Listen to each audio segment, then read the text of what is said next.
the European Union Election Observation Mission. Let's take a listen.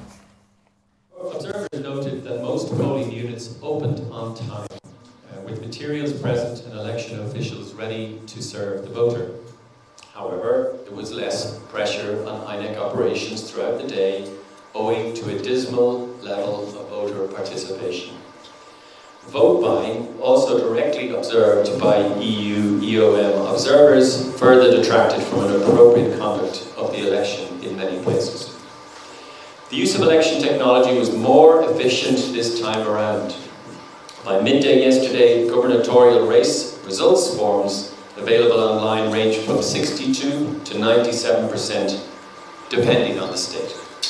A notable change if compared to the 25th of February election, when more than a quarter of presidential result forms were still missing at the declaration of the results on the 1st of March. Some 11,000 candidates competed in the state elections, among whom only a bare 10% were women. Notably, lead political parties fielded only 2 female candidates for highly prized governor seats. It demonstrates a clear underrepresentation of women in political life. Most importantly, it also shows the lack of internal party policies to support and promote inclusion of women. And let me also remind you that it is almost 40 years since Nigeria signed up to the United Nations Convention on the elimination of all forms of discrimination against women, and in so doing committed to eradicate discrimination against women in political life. Before I share our assessment of the campaign environment, let me stress that intra-party conflicts compounded by protracted deadlines for candidacy disputes created wholesale uncertainty for voters and electoral contestants alike. We observed that some court decisions about the electoral contestants were taken only a few days before the poll. Such timelines effectively reduce candidates' prospects to meaningfully campaign. Overall, campaigns in the state elections were highly competitive. Fundamental freedoms of assembly and movement were largely respected. However, the latter was impeded in some states by insecurity and executive actions. Further, organized violent attacks shortly before the polls led to a fearful atmosphere in some parts of the country. The campaign also saw many defections and individual switching supports from one party to another. Our observers noted that in several states, the abuse of incumbency gave an undue advantage to the party in power and limited the free expression of the will of the voter. Positively, voters in 15 out of 28 states benefited from professionally organized media debates, during which journalists questioned lead gubernatorial candidates on issues of local concern, while fact-checkers probed their responses for accuracy. It helped voters to make a better informed choice on election day, even if most incumbents rebuffed media offers. Unfortunately, attacks and harassment of journalists that occurred on the 25th of February went unprosecuted. I would hope that those who assault journalists, as well as those who perpetrated such attacks during this Saturday's polls, will be brought to justice. Our social media monitoring showed that gubernatorial candidates' online communication was focused on issues, a positive change from the presidential contest. However, disinformation contaminated online information space and aimed to confuse voters. We also recorded some dangerous rhetoric seeking to sow ethnic division. Positively, fact-checking initiatives continue to debunk such content and strive to preserve the integrity of the online space. Last but not least, I would like to commend the efforts of civil society organizations. Between the elections, national observer groups raised awareness and provided important electoral information to voters. Their leadership actively participated in online and offline discussions, calling for greater transparency and accountability of INEC ahead of the state elections. As I mentioned earlier, the collation process is still ongoing, and the EU Election Observation Mission is continuing its observation of this crucial phase of the election. Therefore, I encourage stakeholders to keep committed to a peaceful process and address any grievances through the courts. In this regard, I am mindful of the fact that various aspects of the presidential election have already been brought before the courts. I understand that petitions may also be submitted regarding several Senate and House of Representatives elections. That being said, it is important that this mission maintains its strict line of impartiality and non-interference in accordance with our observation methodology. Accordingly, I do not propose to discuss matters related to those elections as they are now likely to be sub judice. This is to avoid saying anything that might be construed as to prejudice the interests of any party in those petitions. As observers, we always hope to see a frictionless electoral process, to see democracy striving. Unfortunately, wide expectations that the new electoral law, in particular, would notably improve the overall conduct of the polls were not met, due in part to the poor implementation of the law and lack of political will to achieve its objectives. The conduct of the 2023 elections revealed systemic weaknesses of election administration that, if not properly and comprehensively addressed, could lead to democratic backsliding. This can have costly consequences for any country on any continent. Considering the pivotal role Nigeria has for this region, for Africa and the world, this is particularly important at this time. And thank you very much for your attention, and back to Alex.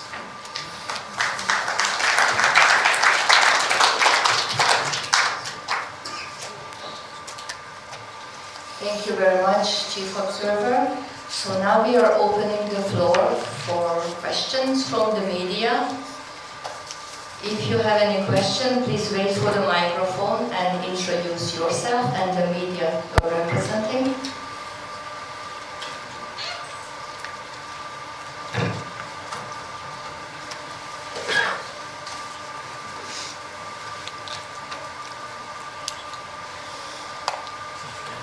I don't see any hands up.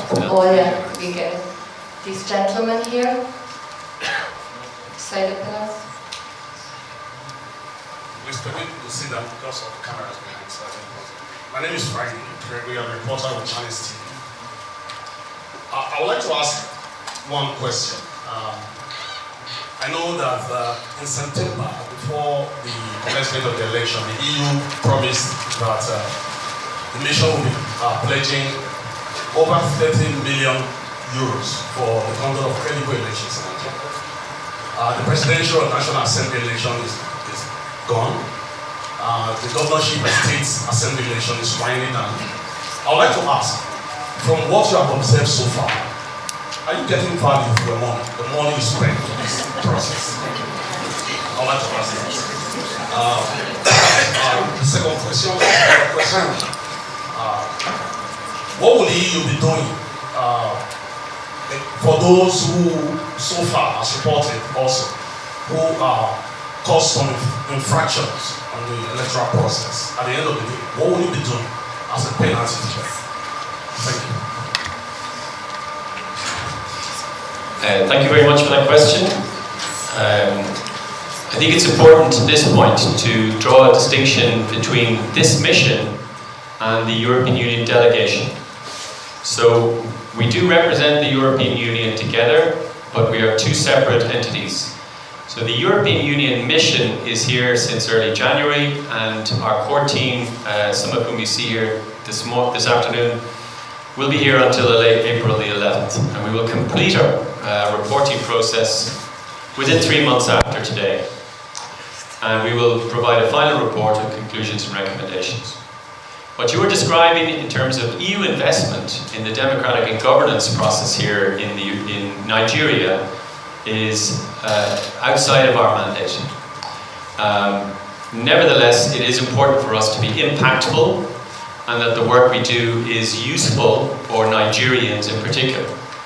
And in our engagement with political participants, but also especially with CSOs, civil society organizations, we have been reminded that the European Union's reports arising from these electoral processes have value and meaning. And we also carried out a follow-up mission from the last presidential elections in 2019, just a year ago, and we were able to identify progress that was made against some of the recommendations from 2019.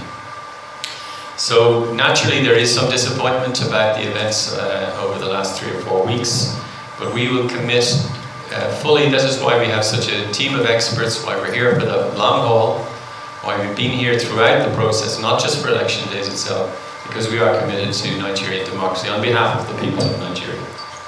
In relation to the infractions that you mentioned, again, I'm sorry to say that it's outside of our mandate to talk about the way in which investigations should take place or prosecutions should follow, indeed convictions.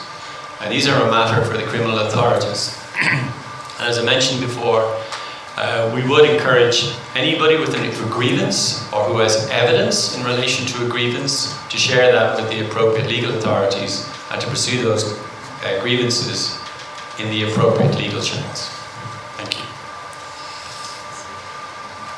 Thank you so much. Next question, please. This gentleman here.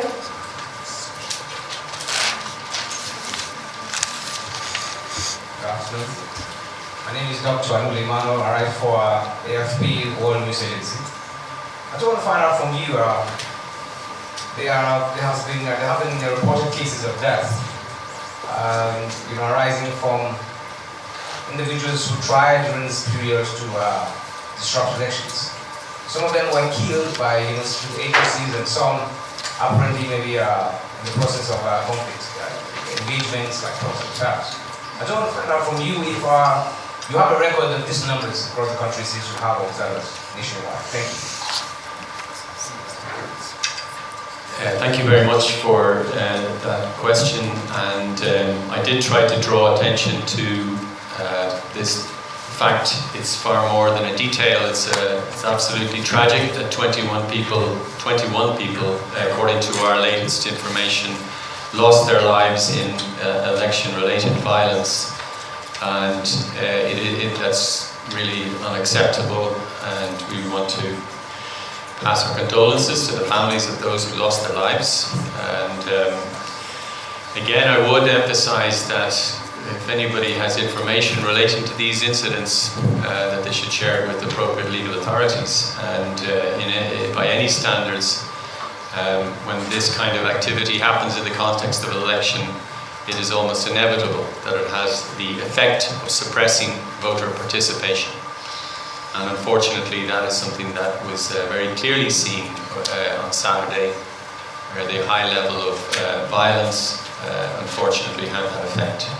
And these are standards of voter participation that are central to Nigeria's commitments in its own legislation and the international covenants that it's already signed up to. So we are saddened to share that information with you, but unfortunately that is the reality. Thank you so much. Next question from the gentleman on left. A very good afternoon to everybody. My name is Barry, I'm the Chief Observer. My name is Kashako. I write for People's Daily Newspaper. You said there is more deployment of technology in this election. Are you worried about that some states' gubernatorial elections have not been announced because of accusation that BVAS was not used in the conduct of the election? And I would ask you, sir, please, would you say that there is an improvement in this election compared with presidential election? Thank you very much. Thank you for that question. I would say, I think we all know that it falls to INEC and INEC only to declare the results of the elections that took place on Saturday, and I am aware, we have taken note of the fact that in some individual states that there are ongoing issues and that INEC has made particular findings about that, and we will continue to monitor that process. As I mentioned to you in my opening remarks, we have long-term observers still in the field, in some cases still in collation centres where results have not yet been announced. And we've also taken note of the fact that there has been problems with the BVAS, the operation of BVAS in some areas. But again, it's too soon to draw any conclusions about the pattern in this regard. We will have to wait until such time as we are in a position to issue a final report on that. Your other question, oh yes, I beg your pardon, yeah. So the question was about a comparison with the presidential elections. And as I mentioned before, there was an improvement in the operation of the technology. We saw not only the operation of the technology, but the overall functioning of the election from the opening of the polling units. Most of our observers noted that the polling units opened on time. Most of them observed that the rules were observed faithfully. But there were some issues, particularly around the secrecy of the casting of ballots, noted by many of our observers in polling units across the states.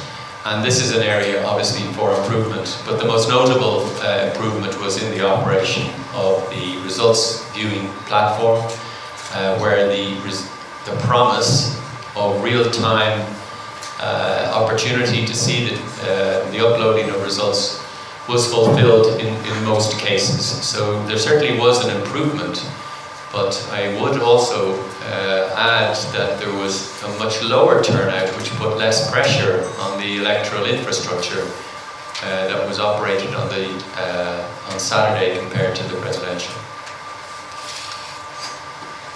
Thank you so much. Now we take a question from the back of the room. Good afternoon. My name is Sadia Tusu from African Independent Television.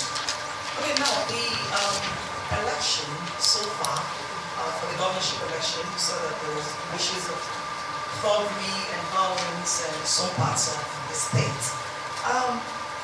The EU has been observing elections for quite some time now. Does it mean that your recommendations were not adopted after the past elections? My second question is, those that are disrupting the democratic processes in Nigeria, what will be their punishment after this election? Thank you. What will be the punishment of what?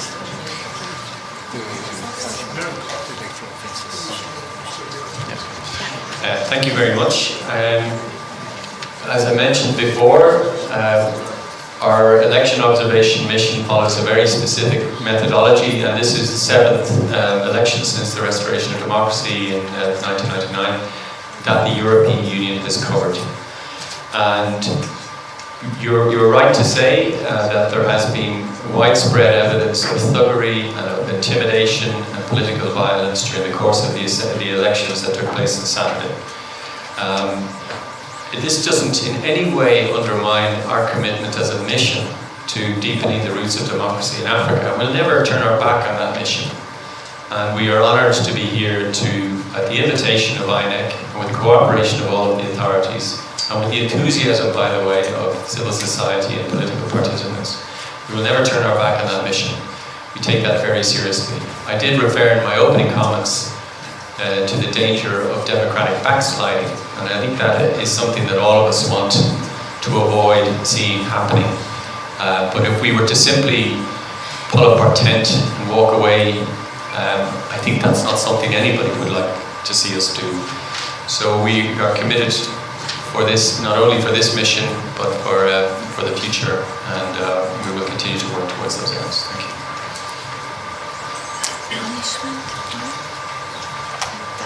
Thanks, please. Go ahead. Good afternoon. My name is Chiamaka Okafor. I work for Premium Time. From your last preliminary reports press briefing, you spoke a lot about challenges around the process entirely.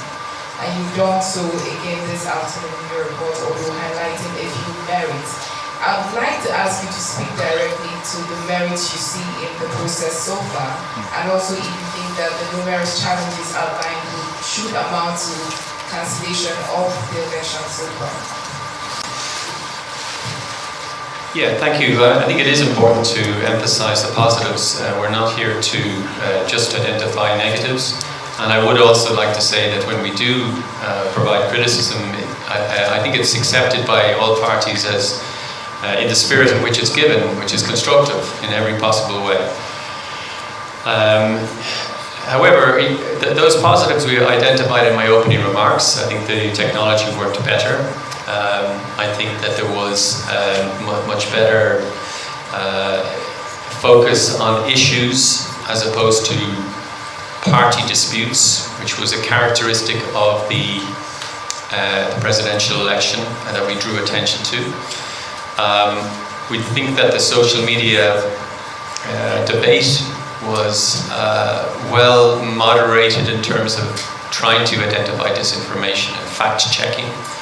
And there was, we thought, movement and assembly of candidates was, broadly speaking, very positive, and we want to draw attention to that. It's really important that we emphasize those things. But nevertheless, we don't want to simply sugarcoat some other difficult truths because we wouldn't be doing ourselves justice, and certainly we wouldn't be doing justice to the people of Nigeria who have such a very obvious appetite for democracy in this country. Good afternoon, everyone. My name is Georgina. To the press, I report for Arise News.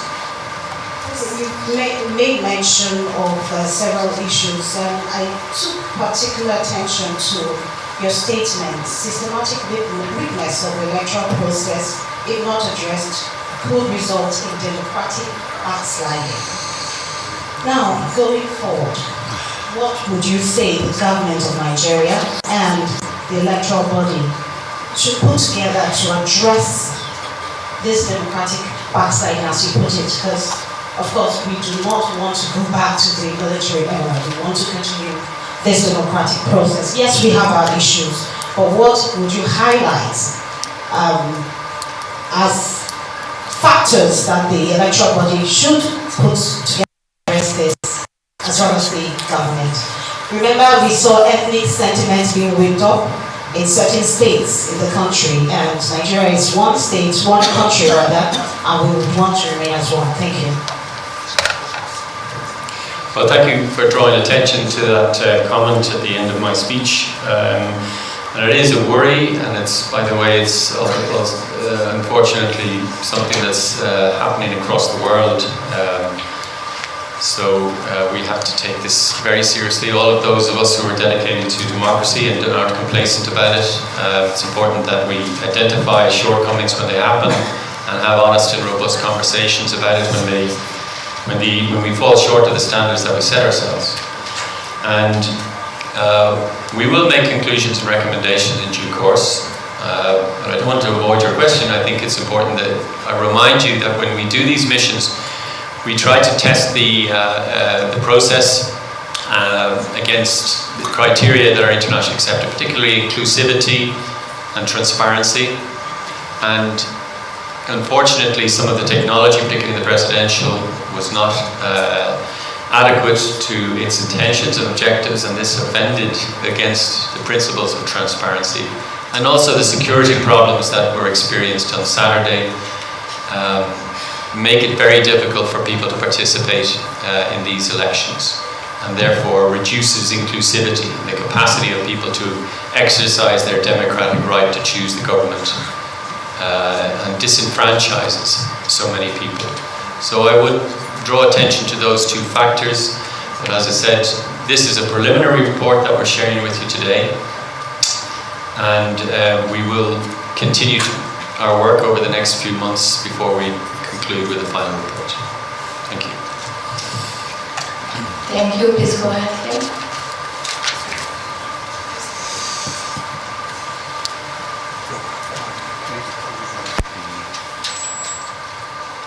Good afternoon.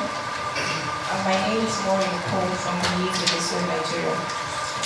The objective of the European Union Observation Mission is to observe basically and advise.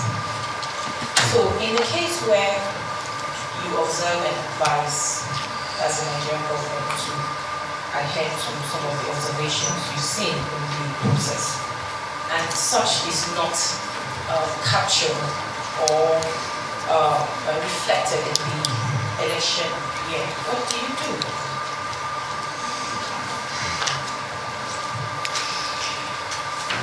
Well, that's what I mentioned earlier was that arising from the 2019 election, we made a final report which contained 30 recommendations, which is out there in the public domain in 2019. And last year we had an election follow-up mission in March of 2022. We used that follow-up mission to essentially x-ray those recommendations and see which one of them were implemented or partially implemented. And we concluded that 13 of them were implemented or partially implemented, and where they weren't implemented, attempts had been made unsuccessfully in some cases to implement. For example, on improving the number of women participating in election. We know that bills in that regard didn't succeed in the Houses of the Assembly, so that's the limit of what we can do as a mission. We can only present this information, but I think we are very thorough about this, and we do follow up, and we do concern ourselves with impact. We don't want to waste your time, we don't want to waste the time of the Nigerian people with this engagement, and this methodology has, is tried and trusted, and it has survived the test of time and has added value in many countries across the world, and I think we really hope to see that the same here in Nigeria. Thank you so much. For the last question, please.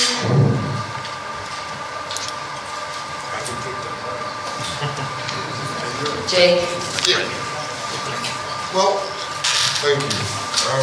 I took time to listen to the very succinct presentation, and I did hear your comment about the inclusion of women, which is a good thing, but I don't think I heard about the inclusion of persons with disability, and I know that you did mention that in the first report from the presidential election.